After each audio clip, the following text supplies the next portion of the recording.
Alan Capetillo, ¿cómo estás? Bien, estimado Joaquín, buena tarde, con el gusto de saludarte a ti al auditorio. Hace unas horas me compartías un audio, un video también, sobre el cual vas a hacer un comentario. ¿Qué les parece si lo escuchamos? El patriarcado va a caer, ellas lo están tirando. Que todas las mujeres puedan caminar sin miedo, que las niñas de este país sepan que pueden ser presidentas, ministras, científicas, deportistas y artistas sin que nadie les cierre las puertas, que los niños puedan expresar y manifestar sus emociones sin ser violentados ni reprimidos, que las niñas se identifiquen con el género que les define como personas. Desde la Suprema Corte, refrendo mi compromiso con las niñas, las adolescentes, las mujeres y personas gestantes que deciden sobre su cuerpo, las mujeres indígenas, las mujeres en prisión, las mujeres con discapacidad, las mujeres trans, las mujeres afrodescendientes, las mujeres adultas mayores, las mujeres que habitan en contextos rurales, las mujeres migrantes, las mujeres lesbianas, las mujeres bisexuales y también con la memoria de las mujeres que ya no están. Ni una más. Muchas gracias.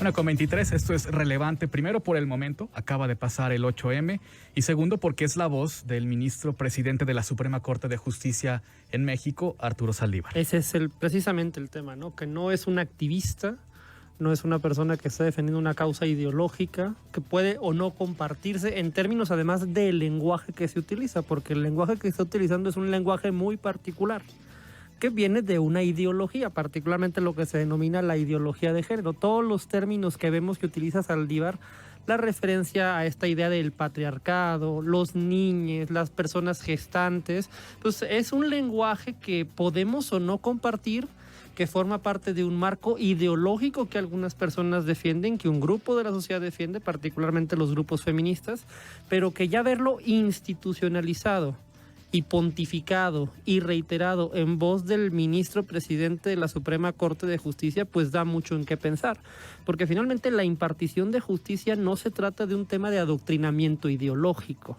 La justicia no tiene género. La justicia se trata de darle a cada quien lo suyo, sin importar las características particulares que puedan tener las personas que se encuentren en una disputa. La justicia no se trata de llevar a cabo propaganda o acciones de reivindicaciones de géneros en particular. Sí, ese es el gran problema con esta discursiva de Saldívar, que pareciera plantear de alguna forma que la justicia toma partida en alguna especie de conflicto que además se presupone. Sí, porque lo que está planteando Saldívar en muchos sentidos tiene que ver con esta lógica de hombres contra mujeres. Sí, pareciera ser que se induce por ahí la idea de que hay algún conflicto estructural, que de hecho es lo que trata de proyectar la ideología de género o el feminismo radical, esta idea de que hay un conflicto entre los hombres y las mujeres en esta figura, que se materializa en esta figura del patriarcado, y que este conflicto supone una reivindicación histórica de unos contra otros. Pero pues la justicia no se trata de eso.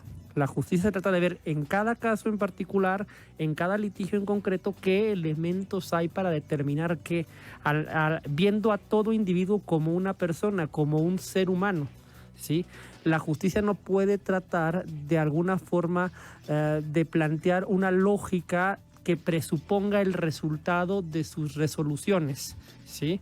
En atención a características particulares de los individuos que participen en un litigio, ¿sí? Sean hombres o mujeres. Para la justicia lo que debe de importar es que existan pruebas, que existan elementos de convicción, y si existen pruebas en un sentido o en otro, pues será beneficiada aquella persona que acredite aquello que está denunciando, sea hombre o sea mujer.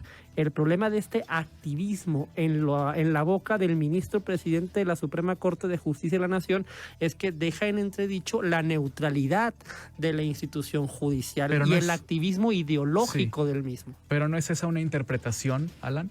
Pues yo creo que de las palabras de... Pues yo creo que la interpretación es muy clara en la lógica discursiva que tiene, en el lenguaje que utiliza, en el contexto, en el contexto además en el que lo hace en el 8 de marzo, y obviamente presuponiendo un montón de ideologías alrededor de este discurso que está planteando, ¿no? Cosas que podemos o no discutir. Podríamos discutir hasta la existencia misma del patriarcado. El concepto de patriarcado es un concepto en disputa, ¿sí? No es algo que todos estemos de acuerdo que existe, ¿me explico? Es un concepto ideológico, ¿sí? La idea de que en general, en términos abstractos, la cultura oprime a la mujer, es una discusión que se puede dar con mucha profundidad, ¿sí? Cada uno de estos términos, por ejemplo, el tema de llamar a las mujeres o de determinar que hay algo denominado personas gestantes, es otra discusión que es materia de debate académico, de debate intelectual, pero que ya es asumida por la propia voz del ministro presidente de la Corte y utilizado para pontificar un discurso desde una magistratura que en teoría debe de tener una neutralidad ideológica. La tarea de un ministro de la Corte no es ser un activista político, es resolver conflictos jurídicos con base en la Constitución y la ley, no llevar a cabo una agenda de activismo ideológico. Eso es muy problemático porque no todos tenemos que compartir esa ideología en particular, o esa forma, o esa concepción, o esas palabras para entender el mundo. Te podrán decir, podemos o no estar de acuerdo con las formas, con las palabras que elige, pero lo que dice en el momento en que lo dice no es algo negativo, es un mensaje positivo. Pues más bien es una forma de allanarse a la corrección política, es una forma de sucumbir a un discurso que en un momento dado pareciera que tiene una tribuna, que en este momento, porque fue el 8 de marzo, pues parece ser políticamente correcto, pero el problema es que la judicatura, la Suprema Corte de Justicia no está para atender a la corrección política. La Suprema Corte de Justicia está para atender a la justicia. Y la justicia y la corrección política son dos cosas distintas, ¿sí? La corrección política muchas veces se construye a partir de lo que en un momento dado... Y a veces contradictorias. Y es contradictorio. En un momento dado es popular. Pero la justicia tiene que ver con aquello que tiene que ver con los derechos de los individuos al margen de características particulares. La justicia no puede tener género. La impartición de justicia no se trata de si eres hombre o eres mujer. Se trata de qué hechos hay, qué establece la ley. Hay un principio de igualdad entre los seres humanos, es lo que se denomina igualdad ante la ley. Todo ser humano tiene derecho a ser tratado de la misma forma por la ley porque todo ser humano tiene dignidad.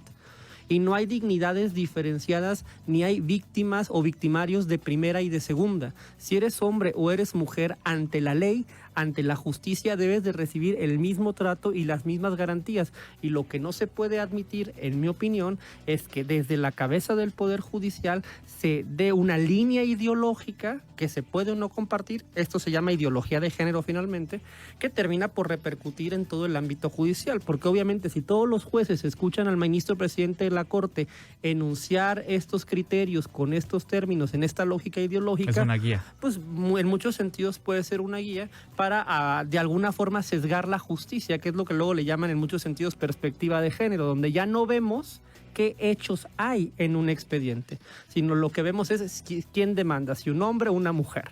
Y en ese sentido, en la lógica del género, en muchos sentidos, las mujeres llevan una presunción de veracidad y los hombres una presunción de culpabilidad, lo cual me parece que es vulnerar el sentido mismo de lo que la justicia debe ser.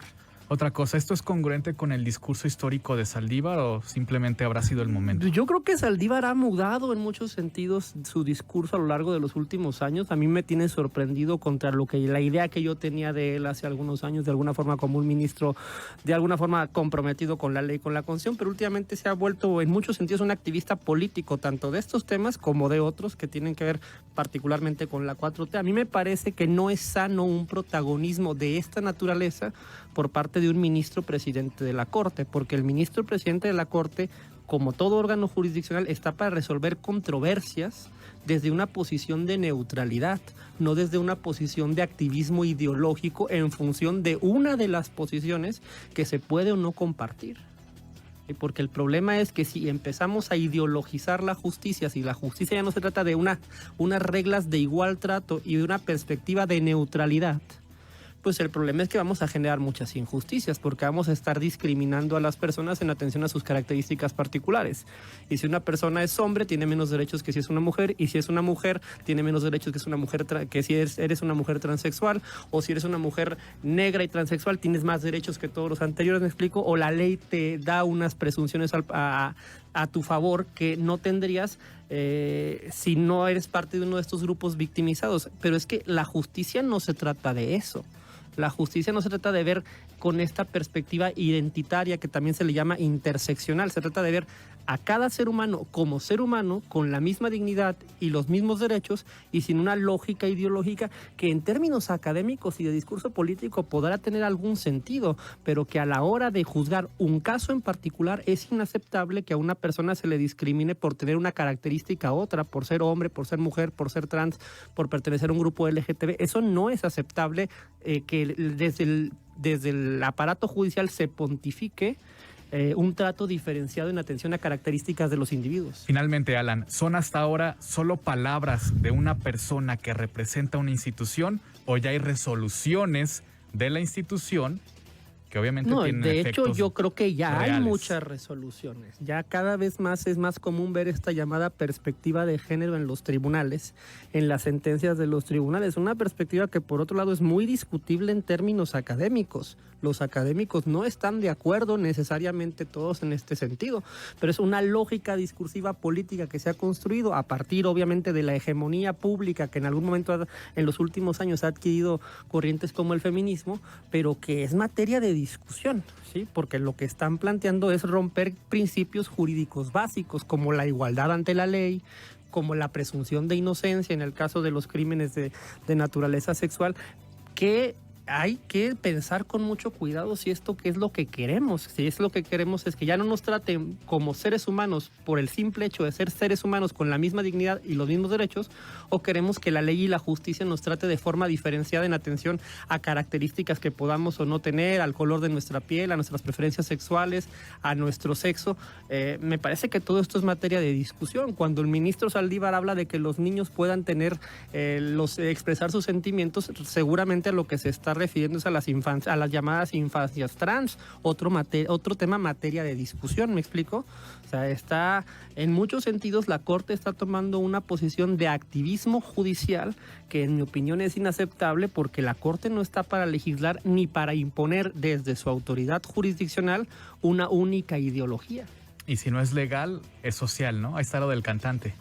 Lo de Edgar Oceransky, lo de Oceransky del día de hoy, ¿no? Ese es otro tema muy interesante, cómo ese que es parte de lo mismo, del mismo fenómeno cultural, cómo se está generando esta cultura de la cancelación, donde básicamente a nivel social estamos generando inquisiciones que no admiten ningún tipo de procedimiento o debido proceso para determinar qué fue lo que pasó o lo que no pasó, y estamos aplicando criterios morales de hoy a hechos que muchas veces pasaron hace 10, 15 o en el caso de Sasha Sokol hace 33 años, lo cual no parece tener mucha racionalidad. A mí me parece que tenemos que cuidar y vigilar la neutralidad de nuestras instituciones, porque finalmente cualquier persona, hombre, mujer, puede eventualmente caer en la maquinaria jurisdiccional y ser juzgado con estos criterios, ¿sí? Y pueden ser los hombres, pero también en el caso de las mujeres también pueden ser sus hermanos, sus padres, sus hijos, los que se vean eventualmente víctimas de un criterio de sesgo en la impartición de justicia que en mi opinión es inaceptable. En este caso del cantante sí es delicado, pero pues no deja de ser. Para quienes no estén enterados, él en un audio de hace tiempo básicamente dice que se siente atraído por adolescentes, por mujeres menores de edad.